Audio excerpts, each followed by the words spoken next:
Choreb Beruach, Sword of the Spirit. Interpreted and narrated by Wendy. Bereshit, Genesis, Chapter 3.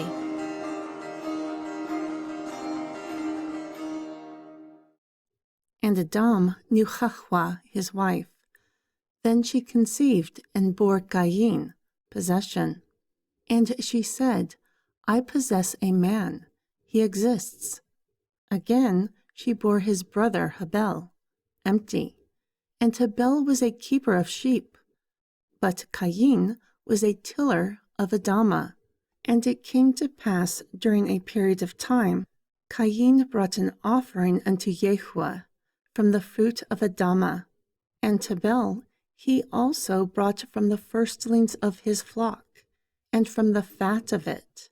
Also yahuah regarded unto Habel and his offering, but to Qajin and his offering was no regard. So Qajin was very wroth, and his countenance fell.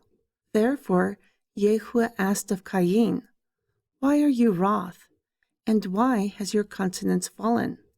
If you do well, won't you be accepted? And if you don't do well, sin lies at the door, and it desires you, but you must rule over it. Then Qajin talked to Habel, his brother, and it came to pass, when they were in the field, that Qajin rose up against Habel, his brother, and slew him. And yahuah asked of Qajin, Where is Habel, your brother? And he answered, I do not know.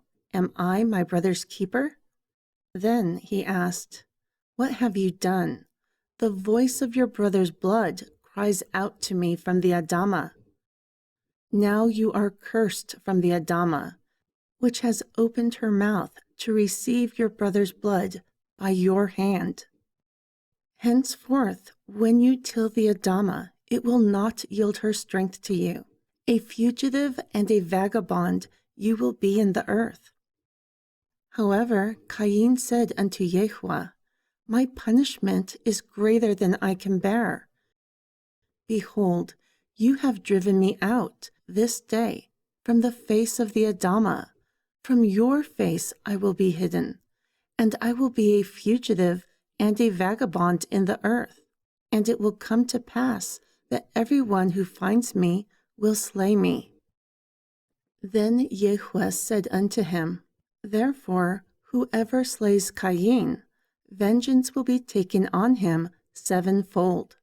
Thus yahuah set a mark upon Qajin, lest all finding him would kill him. So Qajin went out from the presence of yahuah, and dwelt in the land of Nud, east of Aden. Furthermore, Qajin knew his wife. Thus she conceived, and bore Chanuk. Then he built a city, and called the name of the city after the name of his son, Chanuk. Unto Chanuk was born Airad, and Airad begot Mahuhyaal, and Mahuhyaal begot Matushaal, and Matushaal begot Lamech. Then Lamech took unto himself 2 wives. The name of one was Ada, and the name of the other was Zillah. And Ada bore Yabal. He was the father of tent-dwelling and livestock. And his brother's name was Yubal. He was the father of handling the harp and flute. And Zillah, she also bore Tubal-Cain, an instructor of all craftsmanship, in copper and iron. And the sister of Tubal-Cain was Naamah. Then Lamech said to his wives, Ada and Zillah, Hear my voice, you wives of Lamech. Hearken to my speech. For I have slain a man for wounding me, and a young man for injuring me. If Qajin will be avenged sevenfold, truly Lamech 77-fold. Furthermore, Adam knew his wife again. Thus she bore a son, And she called him Shet, appointed. For Elohim has appointed me another seed, instead of Habel, whom Cain slew. And to Shet also, unto him was born a son, and he called him Anush, mortal. Then was the beginning of calling in the name of Yahuah. He exists.